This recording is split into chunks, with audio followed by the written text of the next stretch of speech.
Welcome friends. मैंने CGPSC pre के लिए भारतीय दर्शन का एक वीडियो सीरीज स्टार्ट किया है। उस वीडियो सीरीज का आज ये आखिरी वीडियो है। आज मैं आपको आधुनिक भारतीय दार्शनिक के बारे में बताने वाला हूँ। तो 5 स्टेप है सीजीपीएससी प्री की स्टडी करने के लिए। तो पहला स्टेप है सिलेबस को अच्छे से समझना, पाठ्यक्रम को अच्छे से समझना। तो ये सिलेबस जो है वैसे तो सीजीपीएससी मेंस का है, लेकिन उसी के हिसाब से आपको सीजीपीएससी प्री की पढ़ाई करनी है। दूसरा स्टेप हो जाता है प्रीवियस ईयर क्वेश्चन पेपर का एनालिसिस करना। तो मैंने एनालिसिस करके पाया है कि अगर आपको ये सिलेबस भी याद रहे तो आपसे 2 से 3 क्वेश्चन बन जाएंगे सीजीपीएससी प्री के एग्जाम में। मैंने जब 2019 के क्वेश्चन पेपर का एनालिसिस किया तो मैंने पाया कि दार्शनिक से जो क्वेश्चन आए हैं, इस बार 2 क्वेश्चन आए हैं।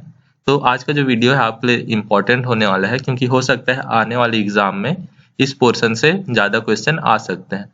तो इस वीडियो को आप लास्ट तक देखिएगा। हाँ, एक और चीज़, आपको हर चीज़ डिटेल में नहीं पढ़नी है, आपको वही चीज़ पढ़नी है जो कि सीजीपीएससी प्री के लिए इम्पोर्टेंट हो सकती है। इसलिए मैं आपको पॉइंट वाइज चीज़ें बताऊंगा, हर चीज़ डिटेल में नहीं बताऊंगा। अब हम आ जाते हैं थर्ड स्टेप पे, अच्छे से अध्ययन करना। तो भारतीय दार्शनिक में आज हम सबसे पहले कौटिल्य के बारे में जानेंगे। इनका अन्य नाम चाणक्य और विष्णुगुप्त भी है। तो इन्होंने सप्तांग का सिद्धांत दिया था। अब सप्तांग के सिद्धांत में पहली चीज इन्होंने संप्रभु राज्य के बारे में बताई थी। ये शब्द तो प्रयोग नहीं हुआ था, लेकिन यहाँ पे मीनिंग वही था। तो संप्रभु राज्य के बारे में आपने संविधान में भी पढ़ा होगा। इसका मतलब होता है कि जो नीति निर्माता होते हैं वो किसी के प्रभाव में नहीं होते, जो अन्य राज्य होते हैं उनके प्रभाव में नहीं होते, ये पूर्ण रूप से स्वतंत्र होते हैं। तो यही संप्रभु राज्य का मतलब होता है। तो सप्तांग के सिद्धांत में इन्होंने 7 चीजें बताई थी, जैसे कि नाम ही बता रहे हैं। तो इसके बारे में समझते हैं। हर चीज डिटेल में नहीं बताऊंगा मैं आपको। तो इसमें पहली चीज है स्वामी यानी कि राजा, जिनकी तुलना शीश से हुई थी, सर से। फिर है अमात्य यानी कि मंत्री, जिनका तुलना आंखों से हुई थी। फिर है सुहद्र यानी कि सहयोगी राज्य, इनकी तुलना कान से हुई थी। फिर है कोष यानी कि खजाना, जिसकी तुलना मुंह से होती है। उसके बाद है सेना, जिसकी तुलना मस्तिष्क से होती है। फिर है दुर्ग यानी कि किला, जिसकी तुलना हाथ से होती है। फिर आखिरी है पुर, जिसकी तुलना जांग से होती है, और पुर का मतलब होता है जनपद। फिर इन्होंने मंडल का सिद्धांत दिया था। तो इसके बारे में थोड़ा समझते हैं। राज्य द्वारा अन्य राज्यों के संबंध के लिए अपनाई गई नीति।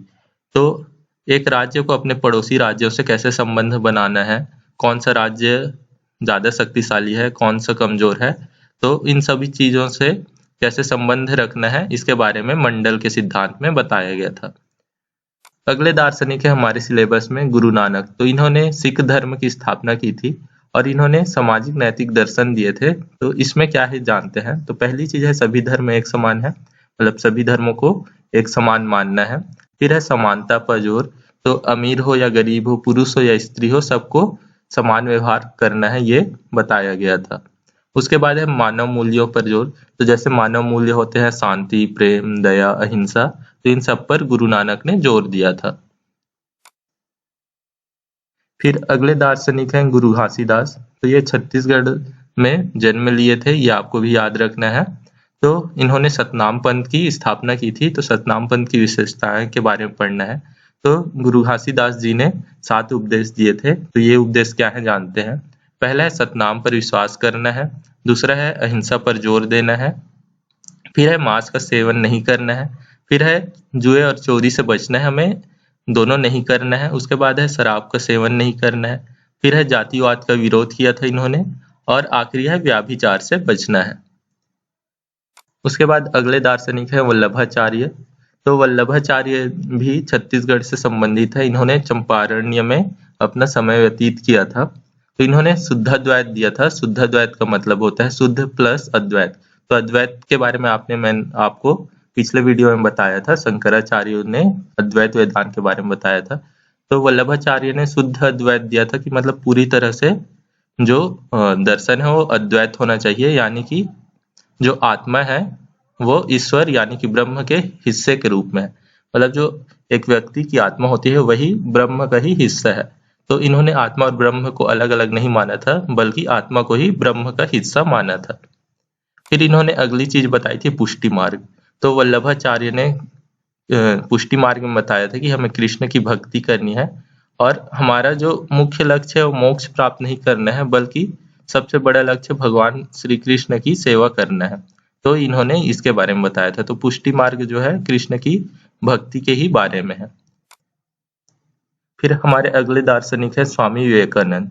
तो स्वामी विवेकानंद ने व्यवहारिक वेदांत के बारे में बताया था। तो इन्होंने वेदांत के अद्वैतवादी दृष्टिकोण व्यवहारिक प्रयोग करने के बारे में बताया था। तो इन्होंने अलग अलग देशों में भी भाषण दिए थे। तो उन्होंने ये बताया था कि हमें वेदांत को अपने प्रैक्टिकल रूप में अपनाना है।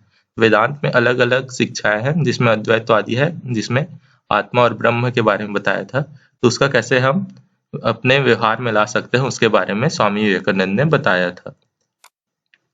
फिर इन्होंने अगला बताया था सार्वभौम धर्म के बारे में। तो इन्होंने बताया था कि धर्म की मुख्य शिक्षा, जो जो अलग अलग धर्म है उनकी मुख्य शिक्षा को हमें अपनाना है और नैतिक एकता बनाए रखना है।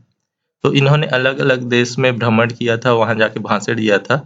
तो इन्होंने ये जाना था कि सभी धर्म में एक सही शिक्षा होती है, जो मुख्य शिक्षा होती है वो मानव मूल्यों पे आधारित होती है। तो उन्हीं सब चीजों को एक व्यक्ति को अपनाना चाहिए। ये स्वामी विवेकानंद का दर्शन था। फिर अगले दार्शनिक है श्री अरविंद। तो इन्होंने समग्र योग के बारे में बताया था। तो समग्र योग में इन्होंने बताया था कि मानव का ब्रह्म में लीन या एकाकार होना ही समग्र योग है। तो इन्होंने योग किया था, लेकिन उन्होंने इस योग का एक मॉडिफाइड वर्जन बताया था कि हमें योग करना है, लेकिन हमें योग से जो मानव है उसको ब्रह्म में लीन होना है। तो इन्होंने उसके बारे में बताया था। फिर जब समग्र योग से आदमी ब्रह्म में लीन हो जाता है तो वो अति मानस को प्राप्त हो जाता है, इन्होंने ये बताया था, यानी कि सुपर माइंड को पा लेता है। तो अति मानस चेतना का उच्च स्तर है तथा दैवी आत्मशक्ति का रूप है। अति मानस की स्थिति तक सने सने पहुंचना ही शिक्षा का लक्ष्य होना चाहिए। मतलब वही है कि जो मानव है उसकी आत्मा को ब्रह्म में लीन होना है, एक जो चेतना का उच्च स्तर है उसको प्राप्त करना है। इन्होंने उसके बारे में बताया था। फिर हमारे अगले दार्शनिक है भारत के राष्ट्रपिता महात्मा गांधी। तो इन्होंने अहिंसा के बारे में बताया था, ये आप सभी जानते हैं, इसका मतलब भी आप जानते ही होंगे। फिर है उसके बाद सत्याग्रह, इन्होंने इस पे आंदोलन भी किया था। मतलब सत्य का आग्रह करना है, मतलब हमें सत्य पे टिके रहना है। फिर इन्होंने 11 व्रत बताए थे, जिसको एकादश व्रत भी बोलते हैं। तो उसका लिस्ट जान लेते हैं। आपको हर चीज डिटेल में नहीं बताऊंगा, बाकी आपको इन 11 चीजों को याद रखना है। तो पहला है सत्य, दूसरा है अहिंसा, फिर है ब्रह्मचर्य, फिर है अस्तेय, फिर है अपरिग्रह, फिर है अस्वाद, फिर है अभय, फिर उसके बाद है अस्पृश्यता का उन्मूलन करना, इसे नहीं अपनाना है। फिर उसके बाद है शारीरिक श्रम, फिर है स्वधर्म संभाव, फिर है स्वदेशी। तो ये सब है, आपने जो शुरू के 5 हैं ये अलग अलग में भी देखा होगा। तो ये योग दर्शन में भी आता है, और ये जो है हाँ ये योग दर्शन में आता है। फिर उसके बाद हम नेक्स्ट दार्शनिक के बारे में जानते हैं। अगले दार्शनिक है संविधान के निर्माता भीमराव अंबेडकर। तो इन्होंने सामाजिक चिंतन के बारे में बताया था। तो इन्होंने महिला शिक्षा पर जोर दिया था, फिर विधवा पुनर्विवाह पे भी जोर दिया था। फिर इन्होंने कुछ सुधार किया था। तो इन्होंने अस्पृश्यता का अंत करने के लिए एक महत्वपूर्ण भूमिका निभाई थी, और इन्होंने जातिवाद का विरोध किया था, और इन्होंने दलित उत्थान में अपना अहम भूमिका निभाई थी। फिर इन्होंने जो नव बौद्धवाद है उस पर भी जोर दिया था। तो इन्होंने अपने आखिरी समय में, जो आखिरी पल जो इनका जीवन काल का था, उस टाइम इन्होंने बौद्ध धर्म को अपनाया था, और इन्होंने नव बौद्धवाद पे जोर दिया था। फिर आखिरी दार्शनिक है हमारे सिलेबस में दीनदयाल उपाध्याय। तो इन्होंने एकात्म मानव दर्शन का दर्शन दिया था। तो इनके बारे में समझते हैं, और एकात्म मानव दर्शन के बारे में समझते हैं। तो इन्होंने ना तो समाजवाद को पूरी तरह से माना था, ना पूंजीवाद को। इन्होंने समाजवाद और पूंजीवाद के बीच का एक मध्य मार्ग निकाला था, और ये इनका मानना था कि जो विकास होना चाहिए उसमें मानव को केंद्र के रूप में रखना चाहिए। मतलब मानव के भलाई के बारे में ही सोच के हमें विकास करना चाहिए।